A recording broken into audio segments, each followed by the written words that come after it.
father was Judge Albert Cartwright, once Lieutenant Governor of the state. He was killed 2 years ago in a mysterious accident. We were not only father and son, but friends. The shock of his violent death still haunts my mind. My nights are troubled by strange dreams. Albert, you've come back to me. I'm happy again. Mother, no. This man isn't father. I thought my happiness was gone forever, but you've come back to me. Mother, listen to me, Mother. Don't waste your breath, Paul. She can't hear you. I am your father now. You're not. You're not my father. Dorothy! Dorothy! What is it, Paul? Dorothy, speak to Mother. Tell her he isn't father. Tell her. Of course he is. Look at the lovely bracelet he gave me. Isn't it beautiful? Has a lion's head. Dear Father, thank you. Thank you so much. The train. Stop the train!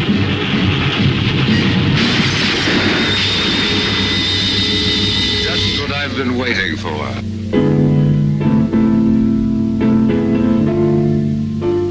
My father. The train! You! Mother! Mother! Mother! Paul. Paul, wake up. It's you, Doc. The way you were yelling, I thought a wildcat had broken in. What's the trouble, nightmare? Yeah. What a nightmare. Well, you get up and dress. I'll go out and get breakfast started.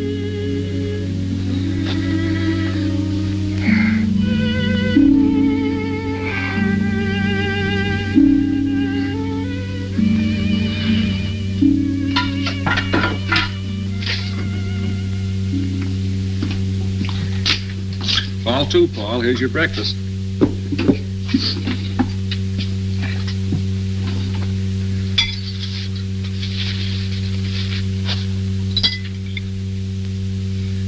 Doc, do you remember what you said once in psychology class?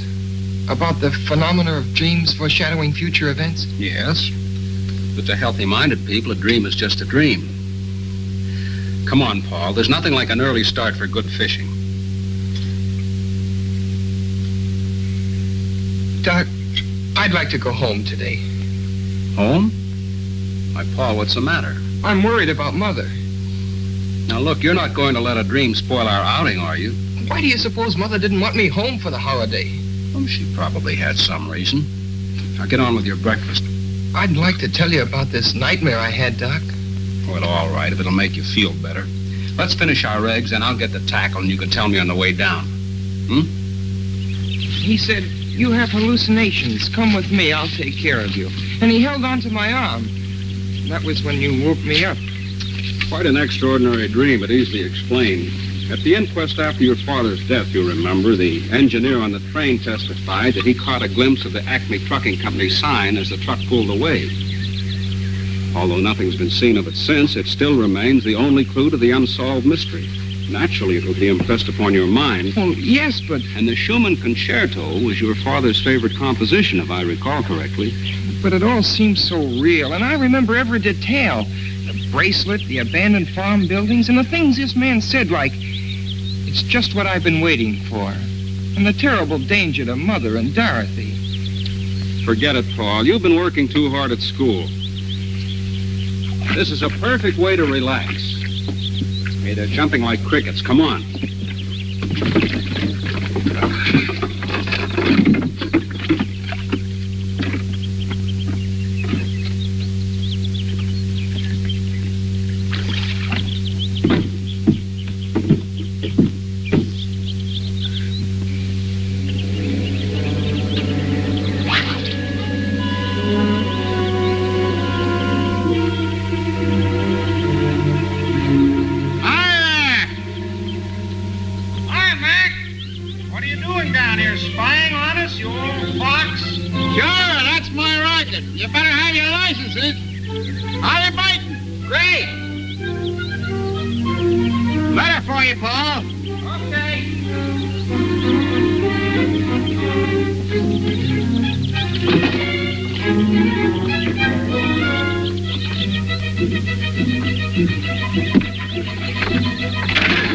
It's from the Waynfield Trust and forwarded up here from the school, and I figured it might be important, so I brought it up to you. Well, thanks, man. No trouble. If there's any answer, I can mail it for you over in the village. Well, there's no answer. It's a letter from my father.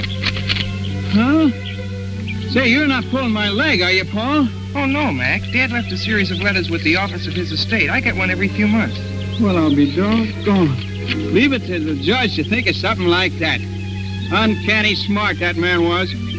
Well, you want to read that sort of private.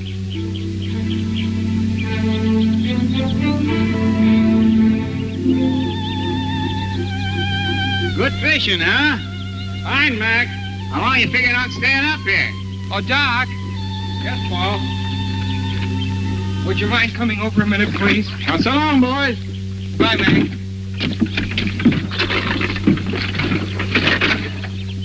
What is it, Paul? I received one of Dad's letters. I'd like to read part of it to you. Go ahead. It will be your responsibility as the man of the family to protect your mother and Dorothy by being constantly vigilant of their associates. I have always guarded your mother, who is so much younger than I, for in my experience I've had ample opportunity to observe the cunning of unscrupulous impostors. Fits right in with your dream, doesn't it? Curious coincidence. Oh, I hate to ruin your trip, Doc, but I'd really like to go home. All right, Paul. It wouldn't do you any good anyhow with this worry on your mind, and if everything's all right, we can come back. Meantime, I can have a nice little visit with my sister. Let's get our stuff.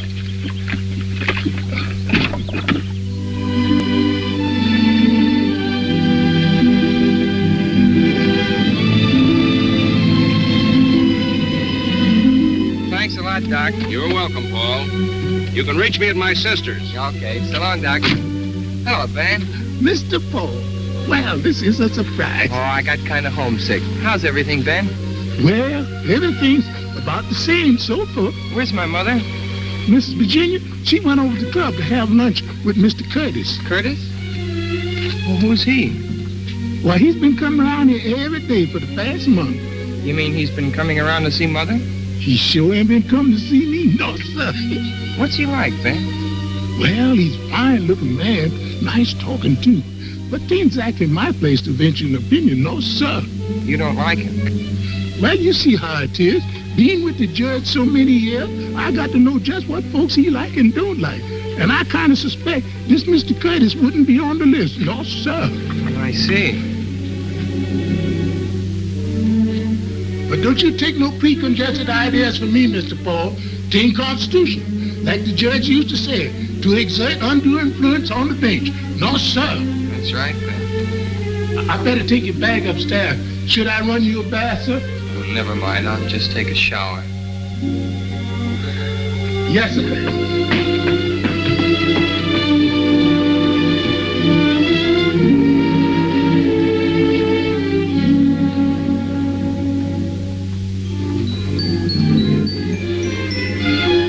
Thanks, Ben.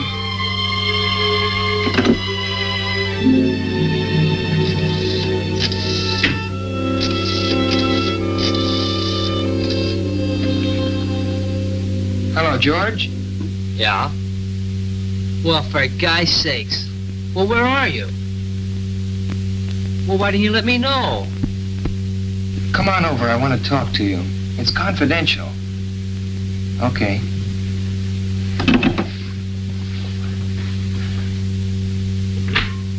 Mr. Paul's home. Paul? What brought him home? Well, he said he got homesick. He's up in his room.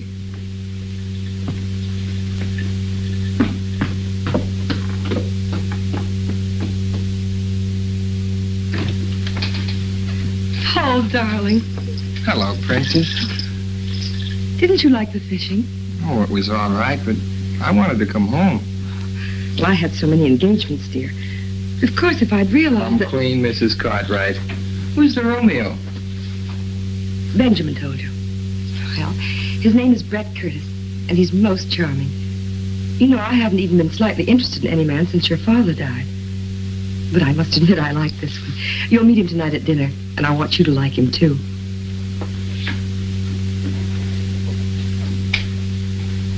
Are you sure he's all right?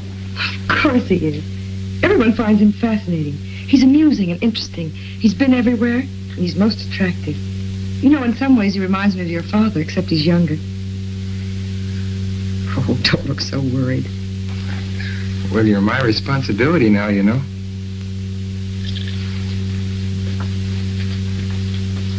Paul, you know how lonely I've been. Yes, I understand that. Darling, I've got to change. I hope you have a decent suit to wear. I've been bragging about how handsome you are.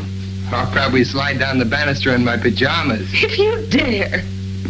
Oh, excuse me, Mrs. Cartwright. Hello, George. How's Lydia? Poorly, ma'am, poorly. But she'll be all right when she finds out Paul's home. Hiya, Paul. The old grind. Gosh, I'm glad to see you. What's all this confidential business? How about this guy my mother's got in tow? Oh, him. Well, what gives? Does he rate? By me, strictly poison. Dorothy and I are washed up on account of that guy. Oh, George, says she, you're so crude and callow. Why can't you be more like Brett? Smooth and sophisticated. Women, they get on my nerves. Sounds like a purely personal reaction, George. I'm after facts. Is he solid? Well, all I know is what I hear at keyholes. Mom and Dad say he's a cosmopolitan. But for my dough, he's a first-class... Oh. Hello, sis. Hiya, small fry. Hello. Well, what happened to the fishing trip, Paul? Canceled on account of family affection. What's with this Curtis I've been hearing about? If you've been listening to George, you can just ignore it. Brett's positively out of this world, and the princess is mad about him. Yeah, and so am I. Well, at least he has manners, which is more than I can say for some people. Of course, it must be quite a shock to realize that one simply doesn't measure up to civilized standards. See what I mean? You know how we used to get along.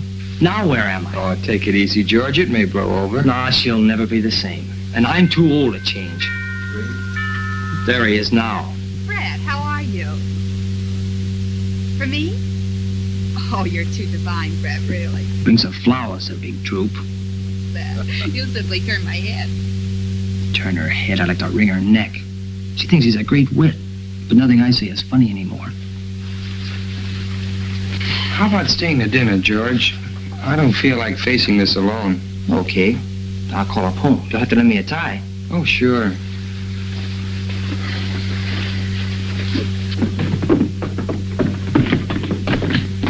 Gosh, do I look all right? Maybe I should have gone home and changed. You'll do. How nice you both look. Paul, this is Brett. How do you do? I'm glad to know you, Paul. Of course you know George Hanover. Hello, George. I've been hearing quite a lot about you. Well, Mother and Dorothy have been giving you quite a build-up, too. Well, I hope you won't hold it against me. I feel as if I'd met you somewhere before. That's because Brett looks like Father. Oh, I don't think so. Except maybe his nose a little. Thanks, Paul. I'd rather not look like anybody but myself. Paul is a great deal like his father. I understand you have his talent, too. Maybe. A speck of it. I've been reading one of his books on criminology. My friend, Professor Muhlbach, the psychiatrist, recommended it to me. The professor thinks your father had a brilliant mind. Well, Father's best book was never completed. I hope I'll be able to finish it for him someday. I knew you two would like each other. Dinner served, ma'am. Dorothy? Here, Paul, I have everything you want. Dorothy. Oh, it's I really just nice to meet really you. beautiful. I thought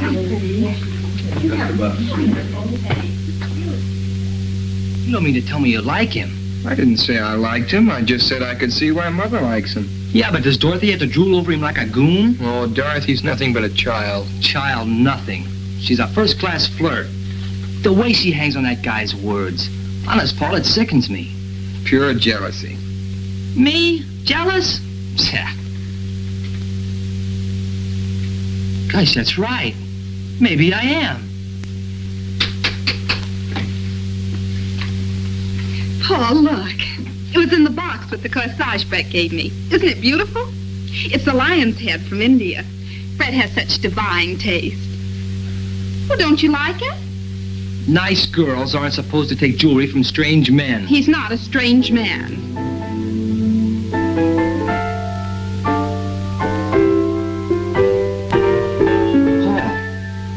What's wrong?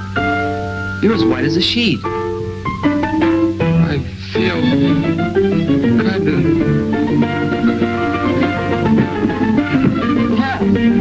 Help! Gosh, she's fainting. I'll get Mother! Mother!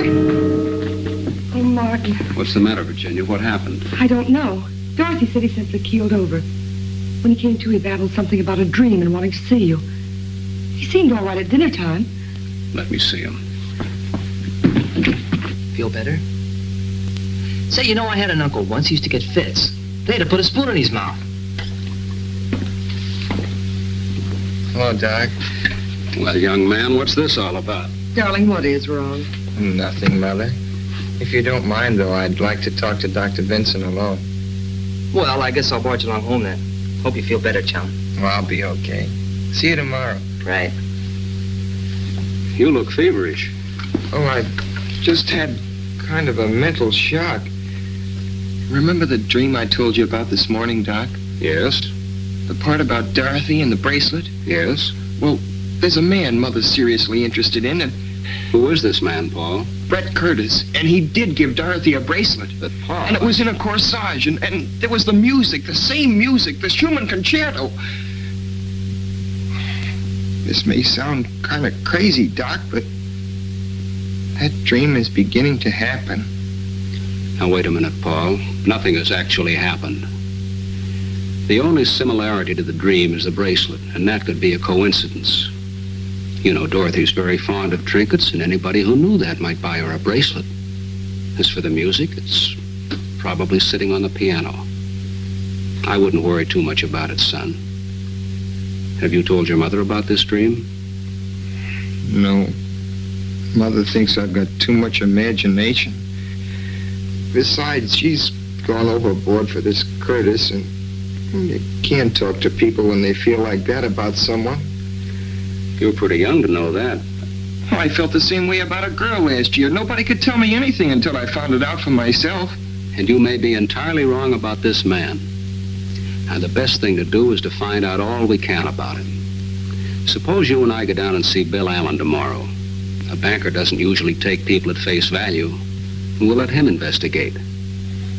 That's an idea. Oh, and Doc, when you go downstairs, I wish you'd drop in and meet Curtis. I'd like to find out what you think about him. All right, Paul. Now stop worrying.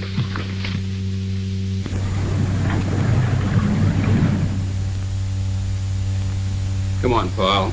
Mr. Allen's a busy man. Well, thank you, Mr. Allen. Goodbye, Paul. Goodbye, Bill. Doctor.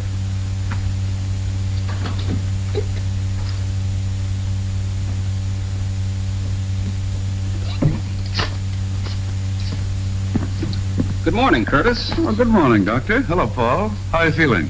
Oh, I'm fine, thanks. You certainly gave us a scare last evening. I hope you've laid down the lot with him, Doctor. What he needs is more fresh air and exercise. Well, you can't pass exams on fresh air. Not in my school. No, Paul takes his studies very seriously. Come along, Paul. Good morning, Curtis. Goodbye.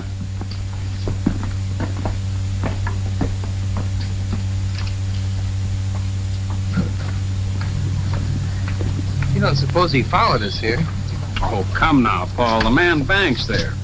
Aren't you convinced that Allen knows what he's talking about? My intuition isn't. I'd take it easy on that intuition business, son. It can become an obsession, you know.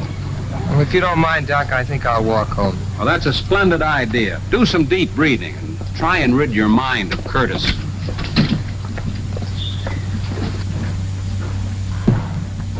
Hi there, Doctor. Going anywhere near the club? I go right by there. Hop in. Oh, thanks. It's a nuisance to find a taxi when you want one. I don't drive myself. That's unusual. I thought everybody drove these days. Well, I was in rather a bad accident when I was a youngster, and it made such an impression on me that I never learned to drive. Where's Paul? Oh, he decided to walk home for the exercise.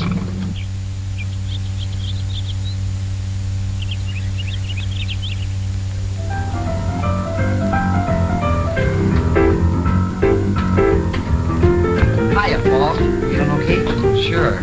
What gives? Well, the gang's here, and we're going down to the river to watch a boat race. Kind of thought you'd like to come along. Hello, Lydia. Oh, Cartwright. Well, if you aren't the absolute limit, not letting me know a thing about coming home.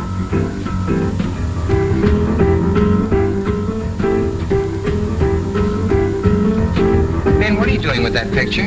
Miss Virginia wants it taken up to the study. Why? I couldn't say. Where's Mother? Downtown. She'll be back for lunch. Come on, let's go. We don't want to get down there after it's all over. Okay, come on. Come on, Lydia. Okay, gang, I guess we can all get in my car. We can all stay. Yeah, that's all right. Come on, Paul. Yeah, I'll see you later. Paul, are you deliberately trying to avoid me? Because if you are, I'd just as soon you come right out and say so. No, I'm not, Lydia. I just don't feel like going, that's all.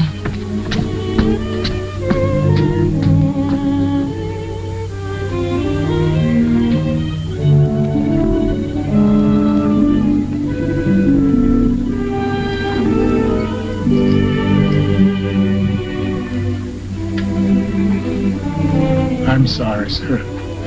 I sure did hate to move the judge out of his place. Well, maybe this is where he'd rather be, Ben. He spent most of his time up here anyway. Yes, sir. He looks so alive. Almost as if he could speak. I wished he could.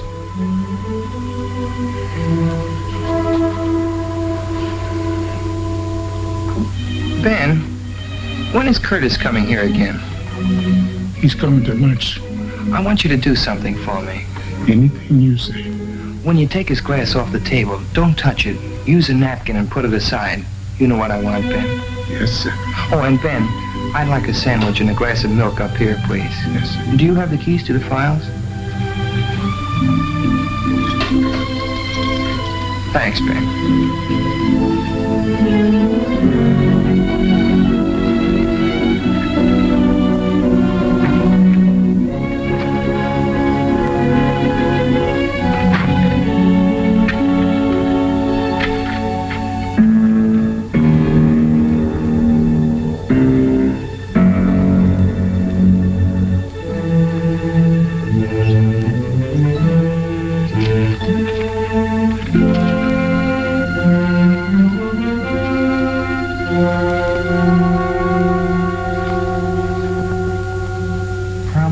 Unsolved crimes is the record of Claude Barrington, an amazingly clever and dangerous individual.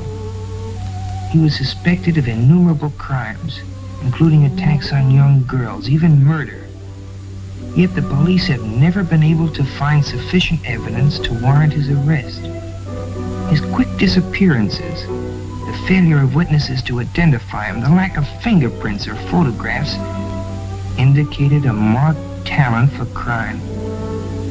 Suspicion first fell upon Barrington when in 1932 he married a wealthy young widow, Cecilia Gordon, who was drowned within 6 months of their marriage, leaving him a substantial legacy. However, no evidence could be found to prove that Barrington was in the vicinity at the time of her death. Paul, darling, what are you doing up here? Reading up on something in Dad's files. It's such a lovely day. You should be outdoors.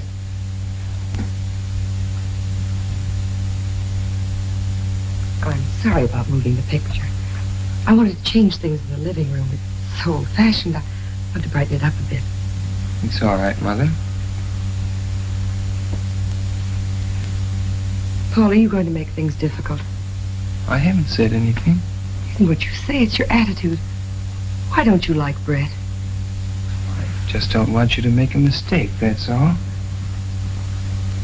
How much do you know about him? Everything. He's told me all about himself.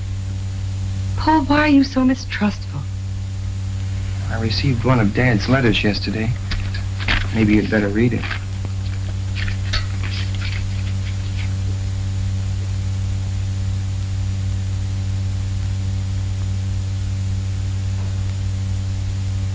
Poor Albert. He saw so much of crime and wickedness, he was bound to become overcautious. Now I understand why you're so anxious, dear. What is it you want to know? Has Curtis ever been married before? No, he's a bachelor. He was going to be married a few years ago, but the girl drowned shortly before the wedding. Brett was terribly broken up about it, of course. She was drowned? It's quite a tragedy. She was so young. Well, Paul, anything else? Where does he get his income? Oh, he owns mines and things. I had Mr. Allen check into all that. You see, I'm not as irresponsible as you think I am. You're not going to marry him for a while yet, are you? I don't know, Paul. I think you should wait. Paul, I don't want to make you unhappy, but that's one thing I must decide for myself.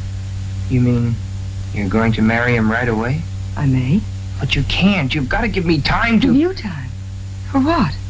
Well, to get better acquainted with him. Darling, you'll be going off to school soon. Your life will be occupied with other things for years. Paul, try to understand. Try to be fair. Please. For my sake. All right.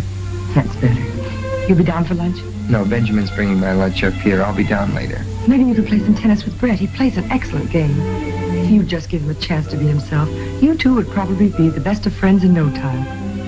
I've got to go now. Don't work too hard, darling.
Lady.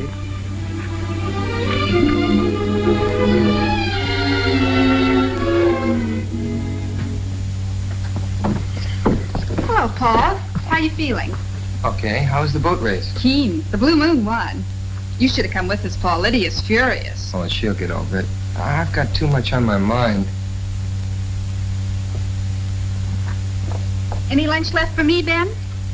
There's sandwiches and milk in the breakfast room, Miss Dorothy. Oh, thanks, Ben.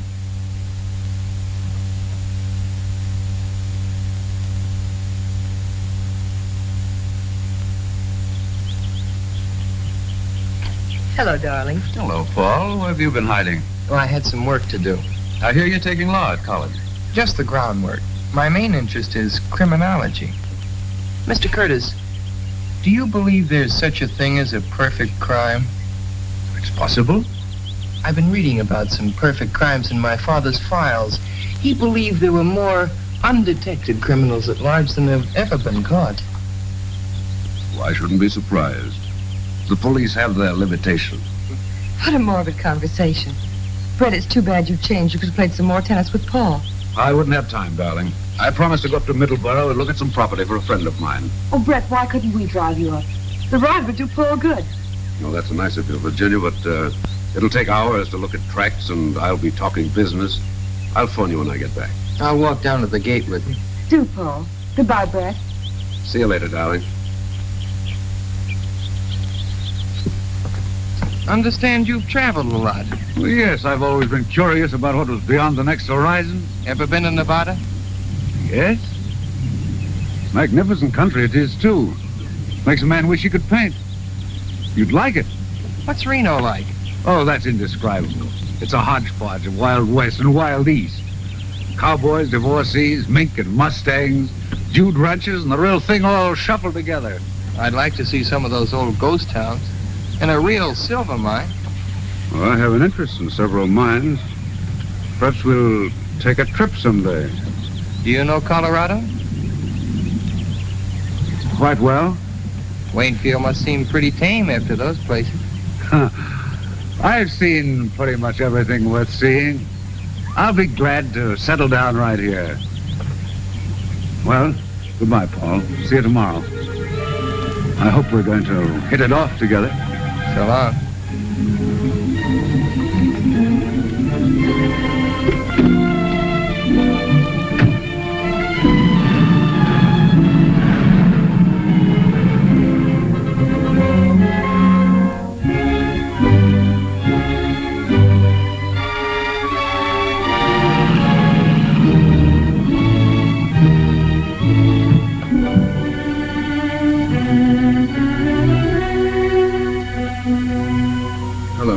Mr. Curtis. Professor's expecting. Yes, sir.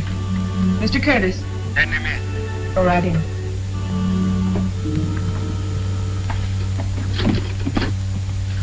Good afternoon, Professor. Hello, Curtis. Well, how does it go? There's a new development. The boy? Yes, he came home unexpectedly. Hostile? Definitely. A neurotic type. Interested in criminology. He asks a lot of questions. Remarkably intelligent for his age. I have the feeling he knows more than he should. Does his attitude affect her? It hasn't yet.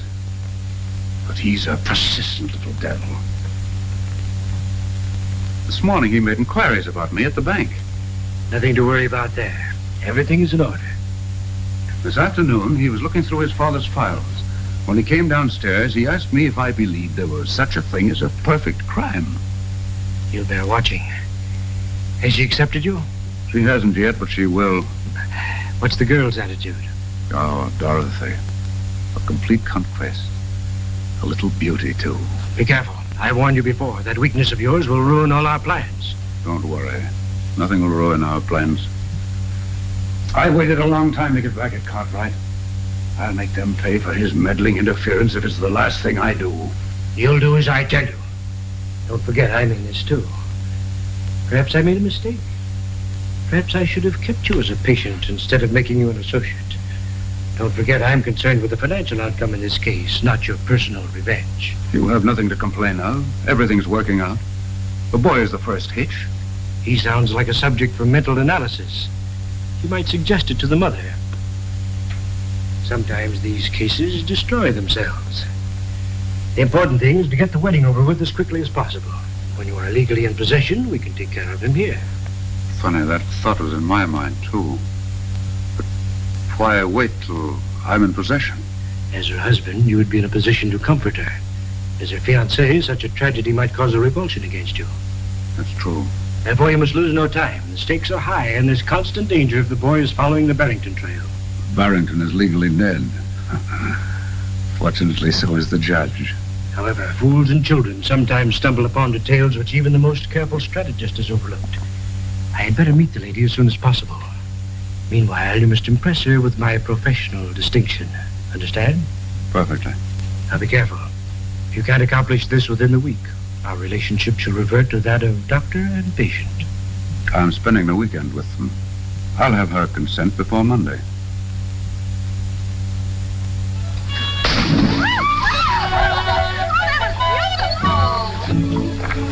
I give up. Brett, you bewitched the dice. I seem to be lucky in everything but love. You don't really mean that. Virginia, why do you keep putting me off? You promised me you'd give me time to think it over. You know how much I care for you. We've both been lonely. Why should we put off the happiness of being together? Brett, the water's wonderful.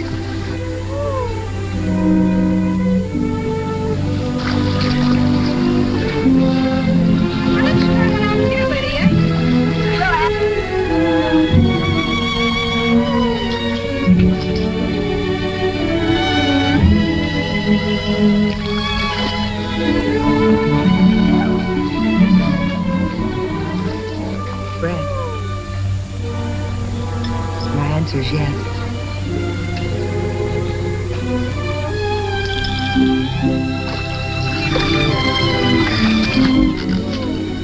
When, Virginia? I'll give a dinner party to announce it. You're not going to put me through a formal wedding, are you? No, just a dinner party. We'll slip away quietly, and I'll send the announcements out later. Good. We'll elope. Elope? It sounds so young and reckless. Doesn't seem right with 2 grown children. Brett, you do like them, don't you? Like them? A handsome, full-grown family on a silver platter? And you? What more could a man ask? Darling, do you realize that you haven't kissed me since we've been engaged? Princess! Brett! Not much privacy around here, is there? Well, that's family life. Why don't you come in for a swim, Brett? The water's wonderful. How about a swim, Virginia? Oh, no, darling, you go. I want to write the dinner invitation. Is there anyone special you'd like to ask? Why, yes, my old friend, Professor Muhlbach, you know, the psychiatrist. You'll enjoy meeting him. Enjoy your swim, darling. I wasn't supposed to tell you this, but I think it's only fair you should know. No, I kind of suspected. I guess they didn't tell me because they know I don't approve. No. I don't either. What? I thought all you girls were goofy about him. No, I was at first, but not anymore. Uh-huh. No, really, Paul, I mean it. Remember the other day by the pool here? Yeah? Well, Brett came for a swim. Once when I dived under, I don't know how to tell you this. I haven't told anyone. What happened? Well, he swam underwater, got a stranglehold on me, and started kissing me. I know it doesn't sound like very much, but it was horrible. I can't describe it. I pulled away. He followed me and said he hadn't meant any harm and asked me if I'd just forget about it and be friends. I felt sort of queer about him ever since. You won't mention this to him, will you? No. And don't you say anything about it. What you've told me adds up with other things. What other things? Oh, I can't tell you now. The trouble is I may be wrong. I haven't any proof, just a hunch. Nobody wants to believe me. I believe you, Paul. Thanks, sugar. But there's Dr. Vincent. I've got to talk with him. You better run along, Lydia. Oh, but Paul, are you...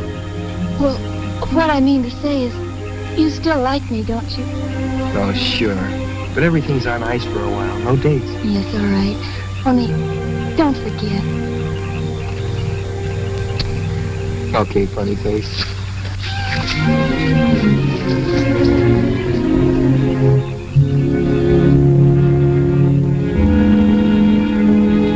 Hello, Paul. They're announcing their engagement. I suspected as much. What have you found out? Nothing unfavorable to Curtis. Mr. Allen gave me these answers to some inquiries he made. After reading them, you'll probably agree it looks like a clean bill of health. Well, that may be so, but Lydia just told me something. Would you mind coming up to my room a minute, Doc? Not at all, Paul.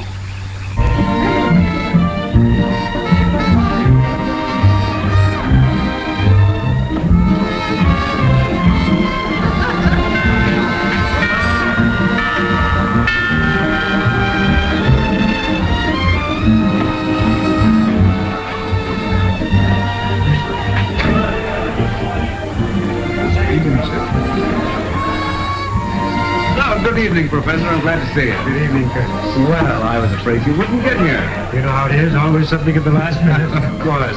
Virginia, this is Professor Muhlbach. Mrs. Cartwright. How do you do, Professor Muhlbach? I'm honored, madame. It was most gracious of you to invite me. Brett told me so much about you, I was anxious to meet you. Thank you, madame. A happy occasion, this, eh? Curtis is a lucky fellow. Come here, Professor. Thank you. Now I'll show you something in the Barrington record that ties in with what Lydia told me. That's funny. This drawer was locked. It's been opened. Maybe you just thought you locked it. No, I'm sure I locked it yesterday. I haven't opened it since. Curtis was here, too. May I come in, or is this a private huddle? Hello, Doctor. Hello, Dorothy. The princess wants you in the drawing room. There's a big psycho something or other that she wants you to meet. Friend of Brett's. You too, Paul. Oh, I don't want to go down. But, Paul, you must. You can't spoil Mother's party. That's right, Paul. Come along. We can talk later.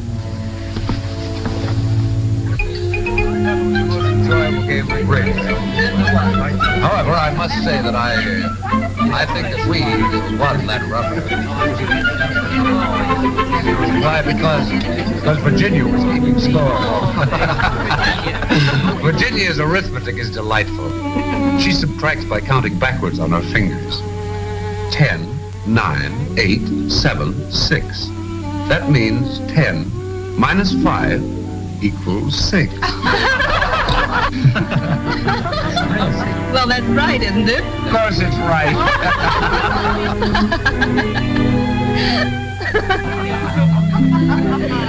We had a perfect storm. Well, tell me about psychiatry, Professor. It must be very interesting. I'd love to be psychoanalyzed sometime. I'd be delighted to do it. Anytime you say. Now look. I won't behave so because I'm actually the advertisement of Miss Cartwright. Benjamin, Mr. Curtis will call. Well, my friend, here's a chance to display your domestic accomplishments. It's just what I've been waiting for.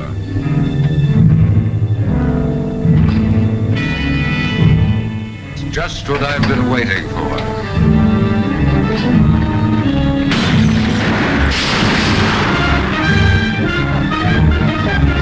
Sorry, I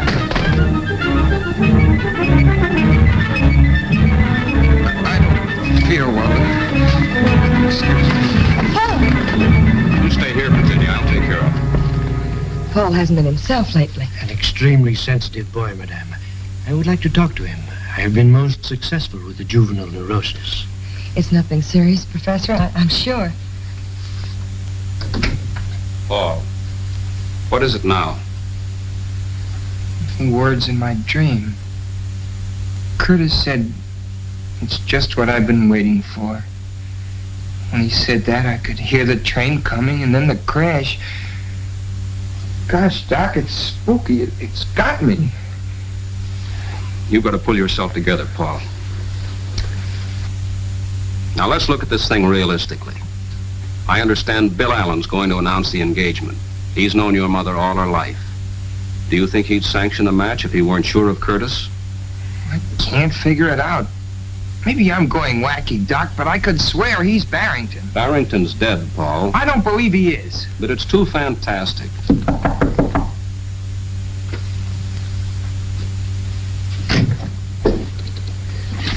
How is the young man feeling, Doctor? Oh, he's all right. He was just having a dizzy spell. Perhaps I can be of some assistance. Nerves are my specialty. May I come in? Well, it's just a reaction from overwork at school. Ah, yes, I was an intense student myself at his age. Do you mind if we have a little talk, young man? I feel all right.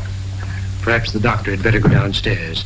It seems a pity to spoil Madame's party. I'd rather have Dr. Vincent stay. Of course, I have no objection. Let's sit down and be comfortable. I understand you are an unusual boy, Paul. Extremely talented. You intend to pursue your father's research into criminology? Yes. Interesting subject. But something must be done about these nervous attacks. They're not exactly normal at your age. I presume you are devoted to your mother? Of course. As one student of human nature to another, may I speak frankly? Go ahead. In some cases, filial devotion to a mother goes beyond the borderline of normality. It can frequently produce hallucinations. Did you say hallucinations? Do not be offended. I'm merely stating a theory. Let go. Please don't agitate yourself. I'm only trying to help you. I don't need a psychiatrist. But you do. I believe it is your emotional aversion to your mother's remarriage which produces these neurotic symptoms. I'm sure I can cure you in a very short time. I would like you to place yourself under my care at Restview. Restview? That's a sanitarium for mental cases. Yes, but I wouldn't consider you a patient, merely a guest. Guest? Well, that's white of you. Good night, Professor. I'm sorry. I assure you I meant no offense. May I see you a moment, Doctor? I'll be right back, Paul. The boy's agitation reveals an emotional influence which should be corrected immediately. I hope you can persuade him. I'll speak to him. Good.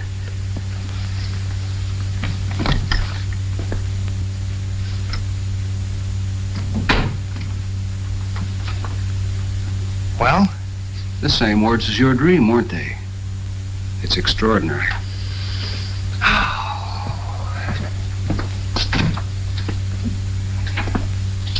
Those two are mixed up together somehow, Doc. Hallucinations. Do you believe that stuff? Well, I've read about it in textbooks. And according to him, I've got him. He seems to think so. What else did he say, Doc? Well, he wanted me to ask you to go to his sanitarium and let him analyze you. You know, Doc, that might not be a bad idea. But I don't think it's necessary. But, Doc, I might find out something up there. Yes. But, Paul, if those two men are what you think they are, it'd be mighty dangerous. Well, you could come up every day and keep an eye on me, couldn't you? Yes. Besides, it might be a good way to stall for time. I'd make Mother promise not to marry Curtis till I got back. But, Paul... And meanwhile, you could take these to Armstrong and get him to analyze them, their fingerprints off a water glass. Curtis? I'll talk to Muhlbach. Paul, you're a very clever boy. Thanks, Doc. I'd be in a tough spot without you. Maybe we're both crazy. Then again, maybe we're not.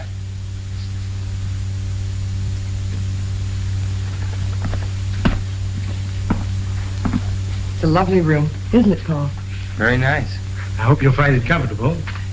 My routine is a simple one. A few heart-to-heart talks, plenty of food and rest. Believe me, Mrs. Cartwright, he will return home a healthier and happier boy. I'm sure he will. Goodbye, darling. Don't read too much. You'll take good care of him, won't you, Professor? Of course, madame. I'll drop in tomorrow and see how he's getting along. Please do, Doctor. I'm always happy to have the cooperation of my colleagues. Goodbye, Paul. I'll see you tomorrow. Goodbye, Doc. Bye, Princess. Goodbye, darling. I'll see you later.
Could I call outside, please? I'll get the number for you. Well, I forgot my tennis shoes. Do you happen to know where I could get a pair? I'm sure Professor Muhlbach can lend you some. Thanks.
Come in.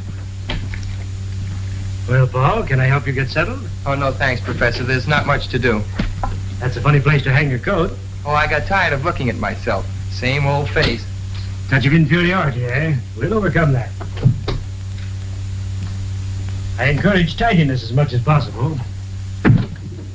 Orderly room, orderly mind. I hope you have a good appetite for lunch.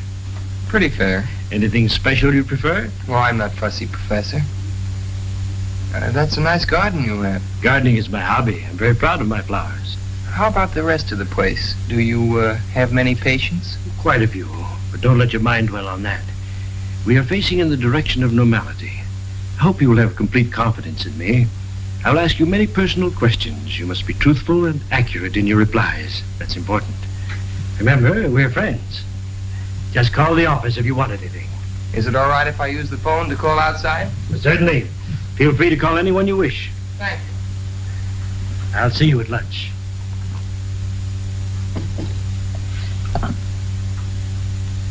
I'd like to get Waynfield 1531, please.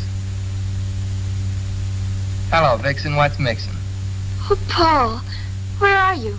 I'm up at Middleborough getting my brain unscrambled. It's all very scientific. Cures hives and hangnails and improves the disposition, it says here.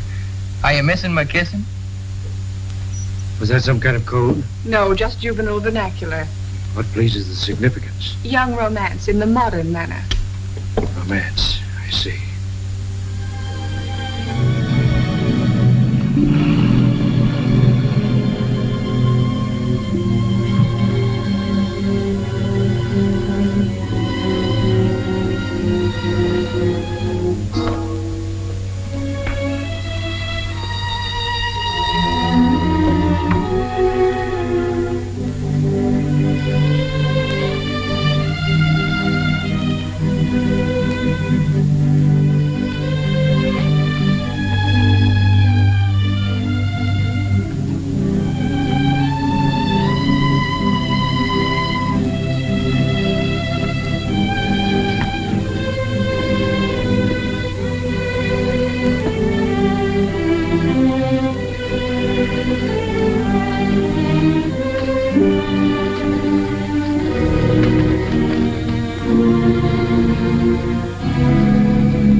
What are you doing here?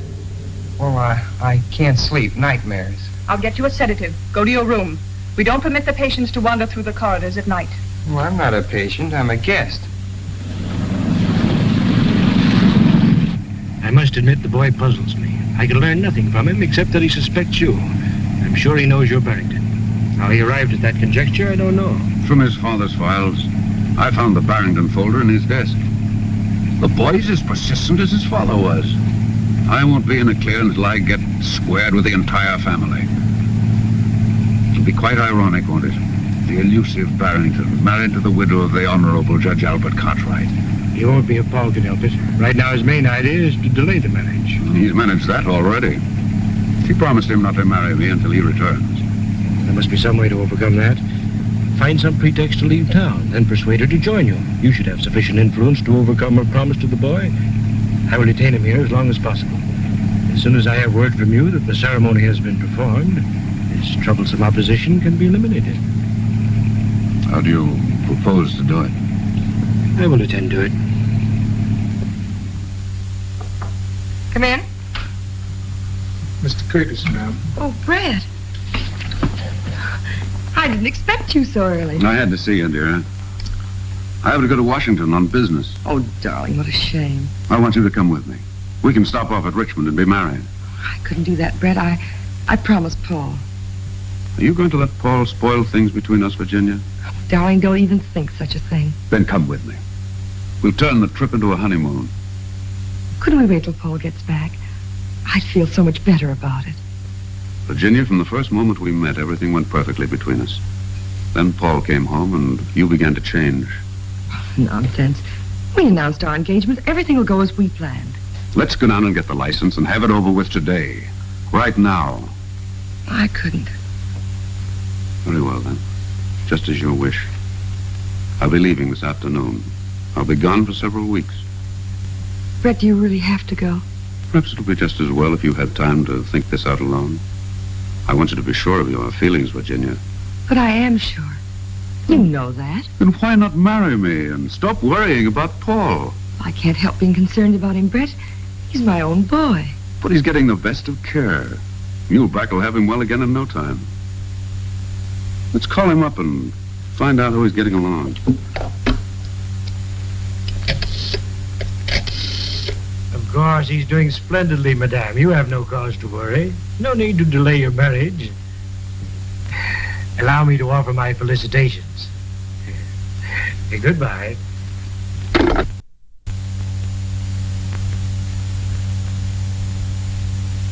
How long will it take you to check some fingerprints? Whose are they? Curtis. Paul got them.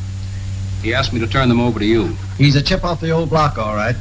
The judge hung on like a bulldog whenever he got his teeth into anything. That's right. I'll have these checked just to prove there's nothing to it. Let me see. Where does Curtis hail from? Oh, he's lived in Oregon, Nevada, Colorado, California. California's good. They get thumbprints on driver's licenses. Curtis says he doesn't drive. Well, we won't take his word for that. Check those with Washington, Tom, and try the California License Bureau. Okay, Chief. So long, Doc. I'll let you know, Doctor, if anything develops. Goodbye, Mr. Armstrong. Thank you.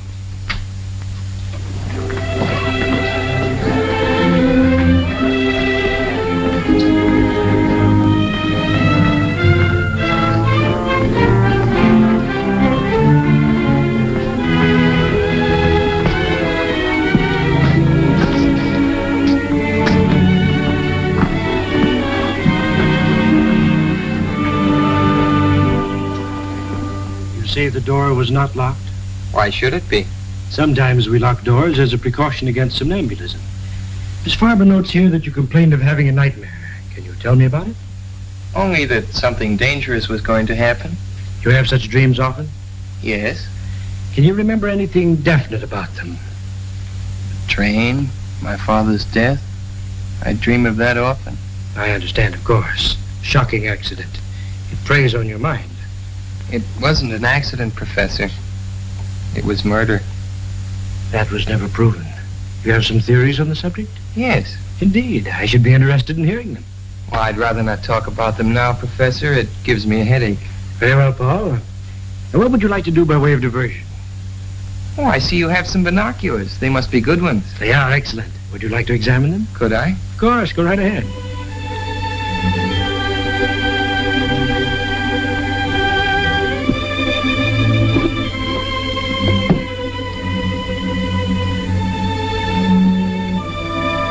Oh, they're swell. I'd like to take a good look. Come along. You can see Waynfield through them from the roof.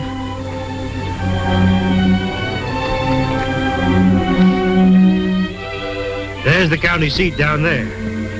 From here, you can see Waynfield.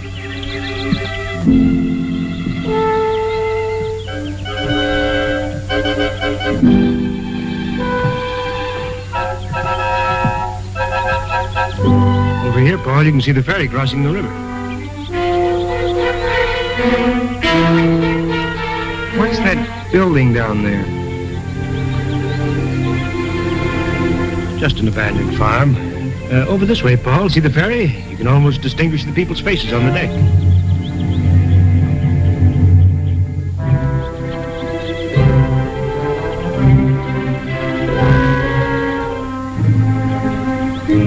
Nice binoculars. Yes, they are. Well, there's Dr. Vincent. We better go down. Yes. Would you mind going to your room? I'd like to have a talk with the doctor. Then I shall send him to you.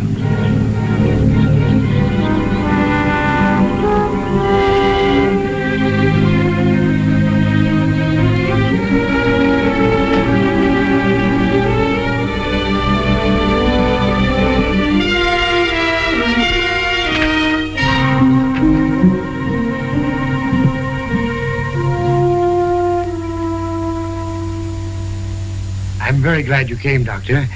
I'm having a little difficulty. I feel there's something on Paul's mind which he does not confide to me. If there's something you know, you may speak freely. All I know is he has nightmares about his father. That he has told me, but he will not say any more. His reticence hinders my diagnosis. If you could persuade him to discuss these matters more fully, it would be of great assistance. I'll see what I can do. Where is Paul? In his room.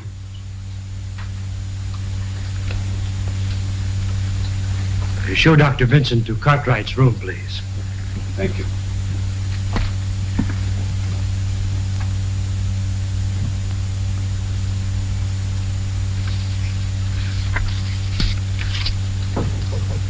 Come in. Hello, Doc. How are you, Paul? Sure glad to see you. How's Mother? Oh, a little worried about you, otherwise all right. I saw her this morning. Well, Professor Muhlbach's a good host. I'm enjoying it here. That's fine. Oh, look, Doc, I found something in Plato I'd like to show you.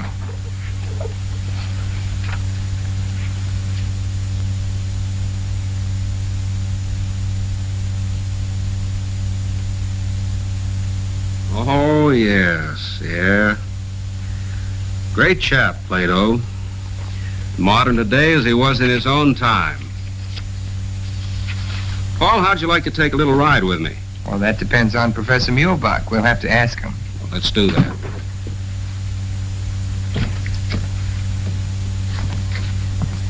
Well, how do you find your patient, Doctor? He looks rested, but I'd like to take him for a drive in the fresh air so he won't feel shut in here. That is, if you have no objections. Not at all. Provided you don't keep him out too long. Oh, a half hour or so. We'll take a drive through the hills. This is beautiful country. I trust you will urge Paul to relax and talk more freely. I'm very anxious for him to get straightened out so he can go back to school. If he falls any further behind, I'm afraid he'll overwork again. Of course. Well, come along, Paul. We won't be long.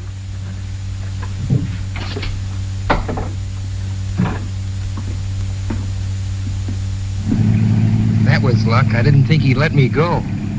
He couldn't very well refuse. I saw Armstrong. He's having the prints checked. And Paul, while I was at the city hall, I saw your mother and Curtis go into the marriage license bureau. But, Doc, she promised me. I know how you feel. It hasn't been easy for me to accept this situation either. Maybe you won't have to. What do you mean? There's an abandoned farm building near here, exactly like in my dream. I saw it from the roof. Paul, one ramshackle old building looks much like another. Maybe. But something very strange happened on that roof this afternoon. I had a feeling that Muhlbach was going to shove me off when you drove up. Are you sure you're not just imagining these things, Paul? Sure, I'm sure, and I'll tell you something else, too. Curtis drove himself up here last night. Curtis driving? That's strange. He told me he couldn't drive. I know. That's why I got the license number. I thought maybe you could find out who owns the car.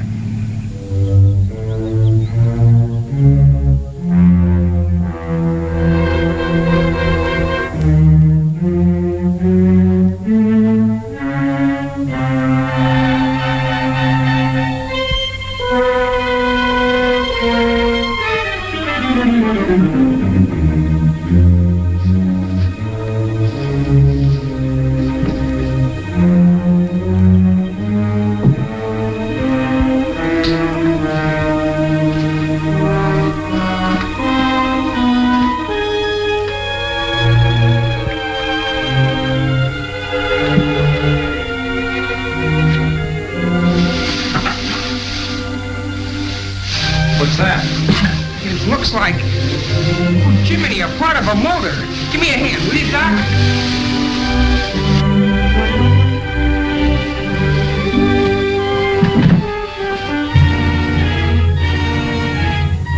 Paul, that's the sign from the truck.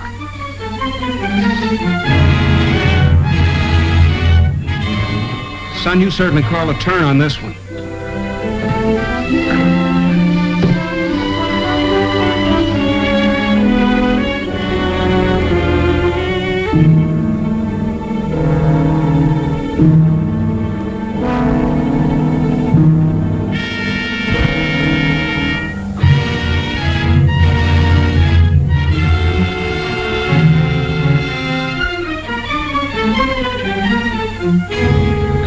Certainly be an eye-opener to Armstrong. We'd better take it right over to his office. You'd better. I'll have to go back or Muhlbach will get suspicious. You better stop here, Doc. I'll walk the rest of the way. No use taking any chances with that evidence.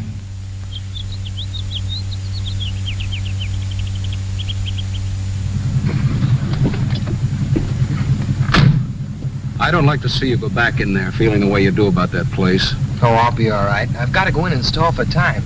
If things get too hot, I'll phone Lydia and say I'm lonesome. That'll mean get here quick. All right, Paul, but take it easy. I'd better go home and clean up a bit, then I'll go right over to Armstrong. So long, Doc. Darling, don't be angry. Surely one day doesn't make that much difference. I've promised Dr. Stone he could marry us. You wouldn't want me to hurt his feelings, would you? Why can't we go over there now? Why wait? We can spend tonight and tomorrow at the lake and then go on to Washington. After all, I must think of that contract, Virginia. Even a man in love has to think of business. All right. I'll call Dr. Stone and see if he can't find some time free.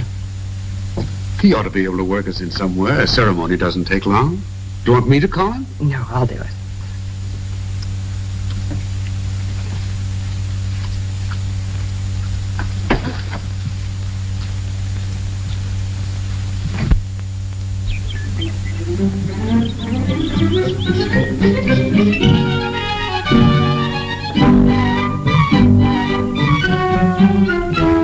Oh, Dorothy!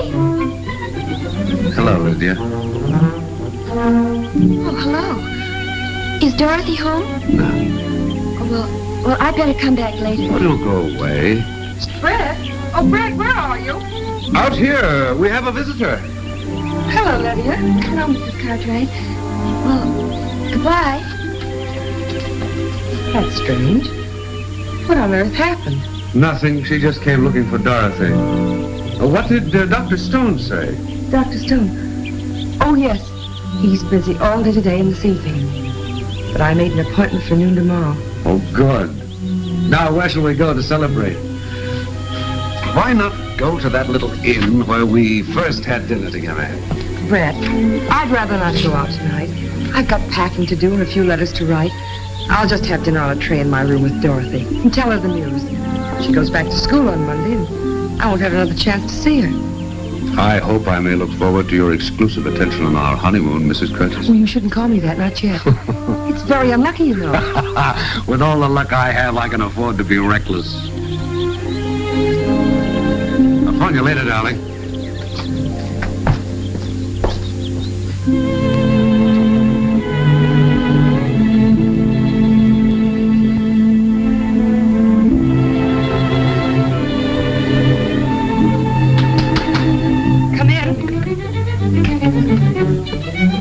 Hello, darling. Is anything wrong? No, dear. You've been crying. It's just my nerves, that's all. Benjamin's going to bring supper up here. I thought it'd be nice and cozy, just the two of us. Come on, sit down, darling. Something is wrong. You're packing. Dorothy, Brett and I are going to be married tomorrow. Married tomorrow? Oh. For a minute, I thought you'd quarreled with him. Brett has to go to Washington on business. We decided to make it a honeymoon. It means breaking my word to Paul. That's what has me upset, I guess. I'm worried about him. Oh, Mother, don't be foolish. After all, it's your life. Paul won't mind as long as you're happy. Where's he going to be? What are you going to wear? I'm going to be there, of course. Of course you are, dear. You're going to be my bridesmaid. Oh, darling, that's marvelous. What'll I wear? Oh, just something simple. Your blue dress. We're going to be married at the minister's house, and then we'll leave you at the Allens. Brett and I'll go up to the cottage for a day or two before we go to Washington. What did he say? Did he kneel down? Of course not, silly. But he was very determined about not leaving me here. Oh, Brett is so masterful. You'll write to me, won't you? Of course. Every day. That's the story, Mr. Armstrong. And strange as it sounds, you must admit it's not just a figment of Paul's imagination. Well, I've run across some strange disclosures in my career, but the stream detection beats anything I've ever heard. Want me? Yes, take a look at that. Hey, where did this come from? Paul Cartwright dug it up on an abandoned farm at Middleborough, near the Muhlbach place. Well, I'll be doggone. All we need now is the truck that goes with it. Better start a search up there. Send a car out. Any news on the fingerprints? No, not yet. Put in a call and speed it up. Miss Farber, didn't you get that number yet? It must answer. Lydia's waiting to hear from me. Hello? Hello?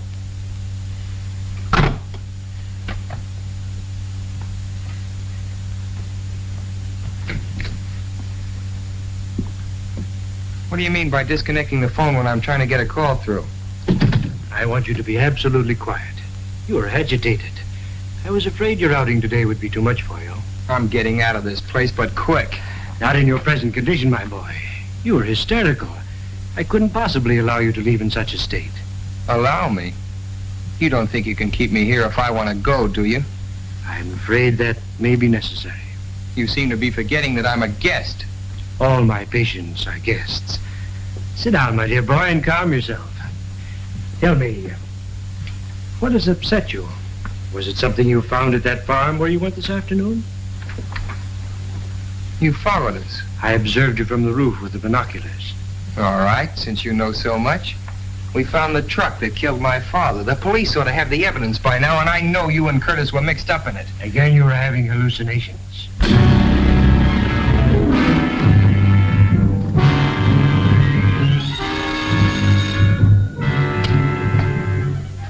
Hello.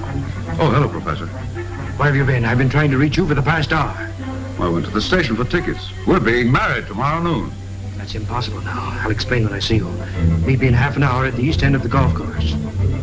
I'll be there.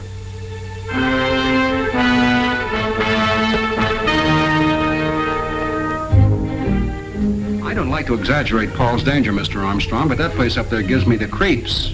I'm uneasy about the boy. Why does everything take so long? The machinery of the law, Doctor. It's much better than it used to be. Armstrong? Farber? The car driven by Curtis is registered under the name of Charlotte Farber. Does that name mean anything to you, Doctor?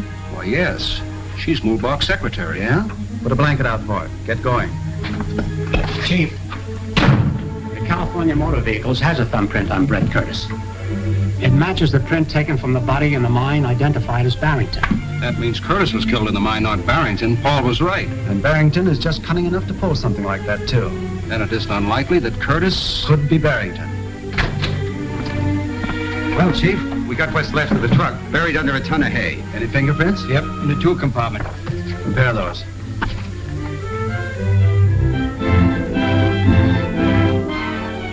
They match all right. They match the Curtis prints Paul got from the water glass. Well, are you satisfied? Go to the country club. Pick up Brett Curtis.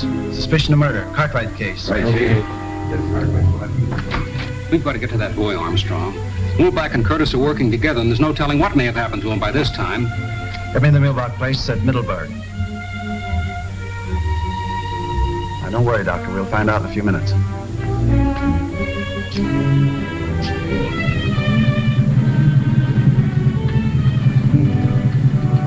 Brett, Hello, Dorothy. What are you doing here?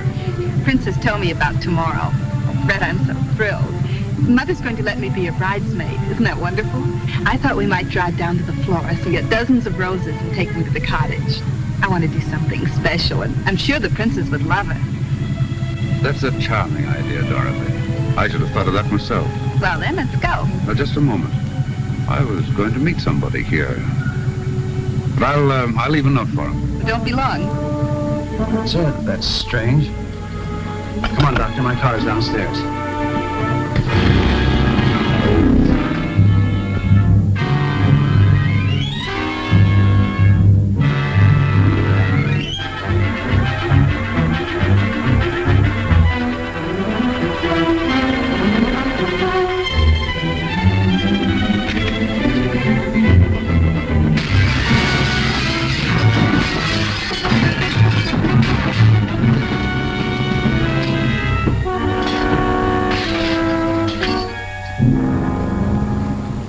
Muhlbach? Yes? Mr. Curtis asked me to give this to you.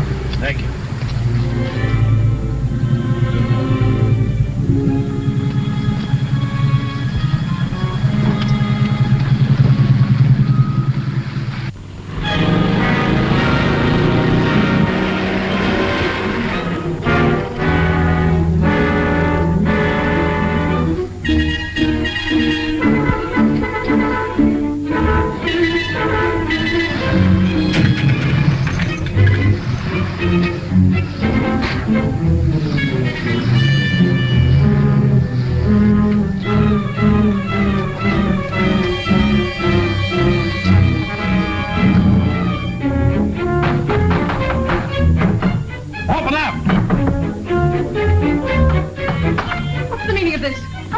This is private property. Sure, we know. We're just nuts looking for a padded cell. Where's the Cartwright boys? I know nothing. I'm just an employee here. Well, we'll just have to go around breaking down doors. You have no right to search this place. You have no warrant. The district attorney wants Paul Cartwright, and he wants him alive. Of course he's alive. He's in his room. Which room? The first one down the hall, but it's locked. Have you a key? No, Professor Muhlbach has the key. He's out for the evening. Slade, take this woman in custody. Hold her as a material witness. Come on, Langdon.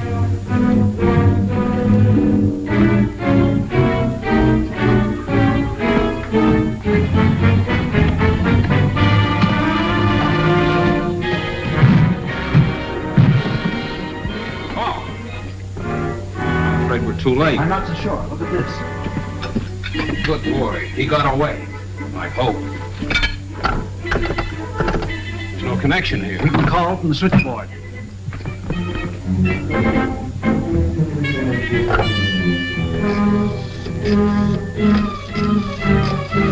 Calling his home?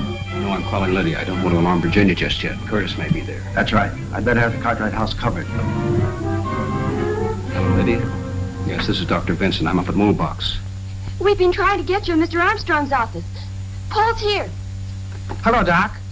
Oh, sure, I got out. What? I knew it. Boy, this is really it. What is it? Hello, Lydia. Paul come home for the wedding? What do you mean wedding? Well, don't you know? Mrs. Cartwright's marrying that Duke Curtis the first thing tomorrow. How do you know?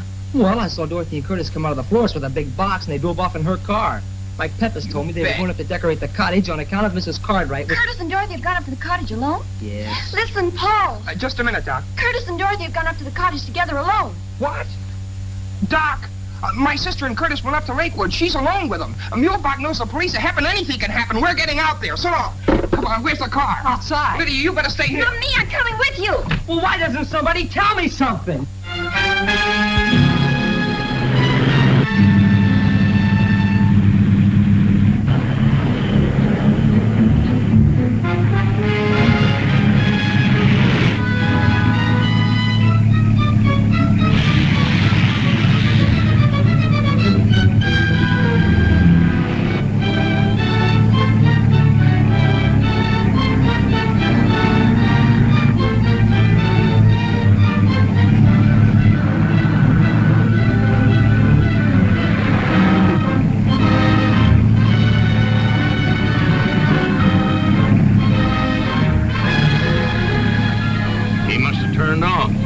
See him. Better backtrack.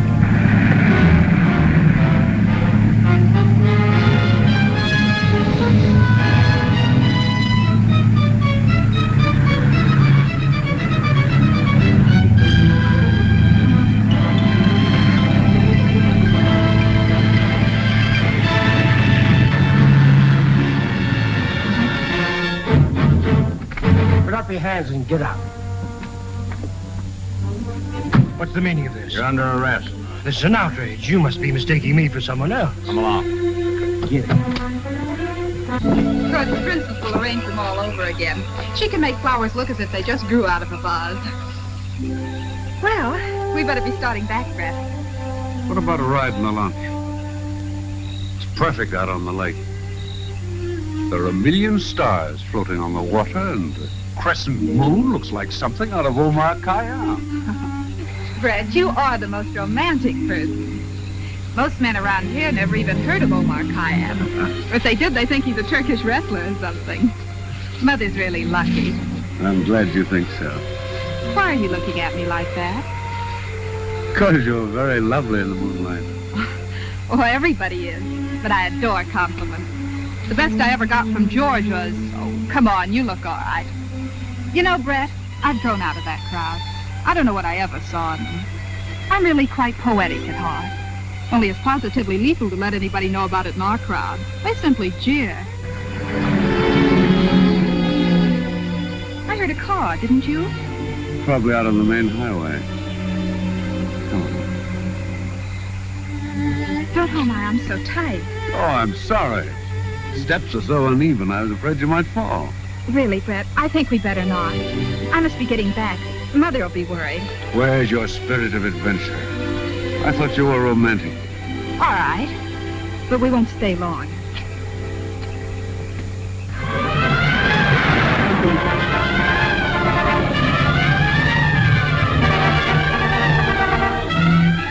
They're here, all right.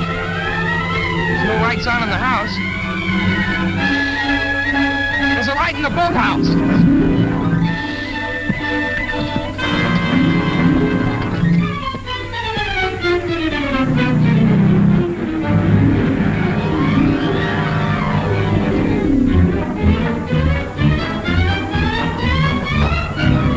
They're in here. Come on, eat.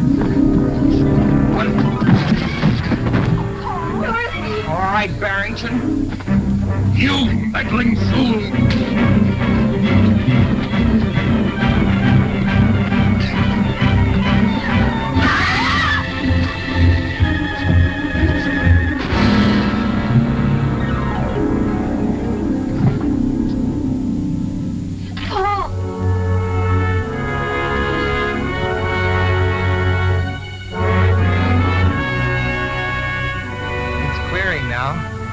Look, Mother, we can see ahead. No, Virginia. Don't look back. It's all over.